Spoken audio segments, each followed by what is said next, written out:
This is Taunton in Somerset, Afghanistan playing New Zealand. And again, Afghanistan team, the big news is the loss of Mohammad Shahzad, because he's not just a wicketkeeper, he's not just a stocky opening batsman who contributes, he's a character in that dressing room who lifts them. Yeah, he's the spirit of the team, the way he goes about his cricket, the way he's a sick. And remember, Rashid Khan and all, they've played so well in the last 2-3 years that you forget Rashid Khan is a 20-year-old, All the rest of the guys are comparatively young. Nabi is more experienced, but, for the longest time in 2008, 9, 10, Shahzad was the guy who would stand up and you'd say, this is Afghanistan cricket. And for him not to be there, I mean, he's in their dressing room. I've seen him in their dressing room. He's a personality. They'll miss him, and I hope they just keep him around there in the tournament and say, don't go back to Afghanistan. Stay here, be with us, because it's a long journey, and we'll need that kind of guy. You need one guy in the dressing room, always who lifts your spirit. Yeah, I suspect you will see him around. They've got a young 18-year-old kid who's going to be their replacement. But again, so is he going to play or no? That is the question now tomorrow. Or they have the backup for Shahzad in the existing squad. Rahmat Shah is a part-time keeper as well. He's kept before. He's kept in one ODI, so he might just be that replacement rather than getting Ikram Ali Khil straight in there into this first game. But again, in terms of personnel, they've got a fairly settled lineup in there. They'll stick to that, other than maybe that one forced change that he'll have to make in place of Mohammad Shahzad. Yeah, I think they will. Somerset, the conditions will suit them more. These are not, obviously, England are not the kind of conditions that suit teams like Afghanistan, and though they play around the world, I think it's a 20-over format that suits them more. The only man who's performed for them has been Nabi. Nabi has been extremely good for them with the ball, but I think that's also his experience is shown in the various places he's played all around the world, especially the Big Bash. And I think he's a more complete player. His finger spin seems to suit these conditions better. The teams are having a chance to play out Rashid, which they never do with 4 overs and 20-over cricket. They never have a chance to do that. So that's why Rashid is probably not the weapon he is in a 20-over match, but they need a bit more. Well, replacement-wise, we feel Noor Ali Zadran, who opened in one of the warm-up games, since an opener's gone, he'll come in. But maybe the experience of Asghar Stanikzai, now of course referred to as Asghar Afghan, former captain. So they might just look at that extra experience. I think it's better to go with the full-time keeper, because it's a specialist job.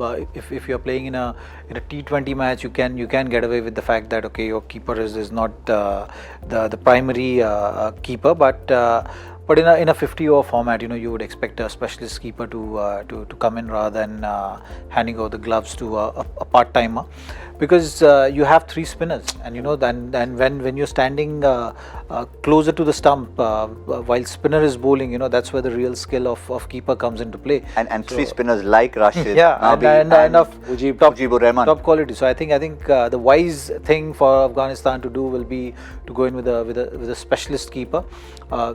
The template of the game remains the same. Jazai will look to be positive up top.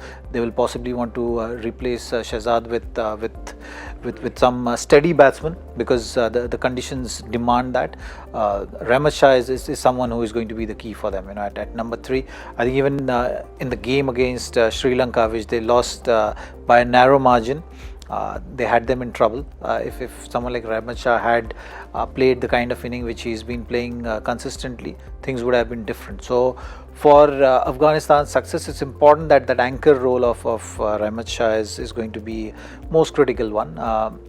Again, Nabi batting at number 5 just tells you the depth in the batting order. So that's one thing which always is going to remain the same till the time Afghanistan actually finds that real solid middle order batsman.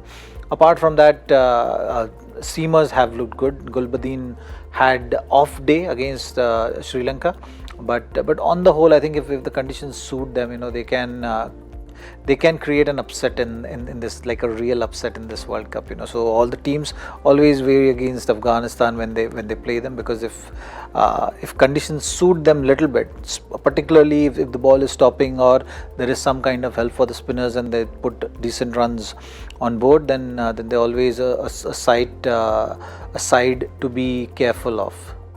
Yeah, the familiar venue, of course, Taunton. The last time a match was played in Taunton was a long time ago.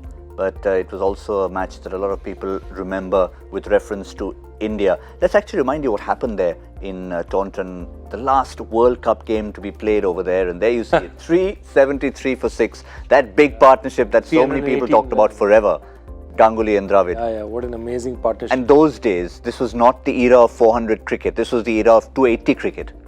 That was a spectacular. And I think, if I'm not mistaken, Sadgopan Ramesh was opening with Ganguly, and he got out. And then you said, okay, he's a middle order. And then the next partnership was 318 runs. It was absolutely amazing. And but let's come back. New Zealand, the other team, they've had a strange up and down start. A good, confident victory, of course, 137 all out, and then they had to struggle. What a finish it was against Bangladesh. They would have expected that to finish a lot earlier, but in a sense, you would probably feel that was a good workout for them. We talk about alarm bells. This was not quite a wake-up call, but it was at least saying that, okay, fine, we've been tested. We've been tested, and again, what I always believe in, teams who win World Cups are teams who win bad games. That means games in which they play badly but somehow manage to get across this thing. Because in your total wins, you're not going to be terrific over 9 games, 8 games. You're going to have some games in which you're just not in form. And that's what happened in New Zealand. They struggled 7 down, and then Sandner does something, and Lockie Ferguson, and somehow they get home. And when you win bad matches, that's a very good sign for you, because you're going to win some days when you blow away the opposition. It's winning those borderline ones that make a difference. And I think New Zealand will take a lot away from it. They always, as a team, you look at them in tournaments, whether it's 2015, 2011, they all normally punch above their weight. Country of 4 million. 4 million is what? How much of Bombay? It would be about 1/10 of Bombay.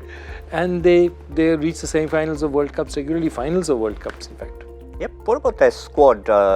Again, it's been plenty to choose from, but again, no real necessity. Tim Southee has been the one we've talked about throughout. First game itself, we saw with Bolt, Henry, Ferguson, but the way all these three have delivered, Southee will be saying, despite his experience, I can't push my way into the side.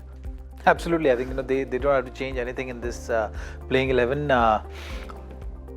They're topping the table. And Matt Henry is also amongst the wickets. So that's something. Yeah, he's about 10 wickets. He's top wicket taker now. So they are. What's important is they've got those 4 points. Like Joyda was rightly saying, that what is important is that you finish on the right side, and you keep doing the work and keep following the processes, because once it starts coming good, it at a crunch time, that's when it matters. So that's something which New Zealand will be looking at, because if you look at that team, you will not find that there are individual brilliances. Even in the 2 matches which they've won, wickets have been shared. Even the runs also have been shared. Like Martin Guptill and Munro have been giving them the kind of start which they require. Then Kane Williamson has been among the runs, has not really gone to that big score. Gone on to get that big score.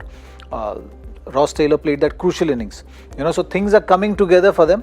And even when things are coming together, they're still topping the table. So that's a good sign for New Zealand side. So that's something which they will take confidence from, and move on and look for individual brilliances.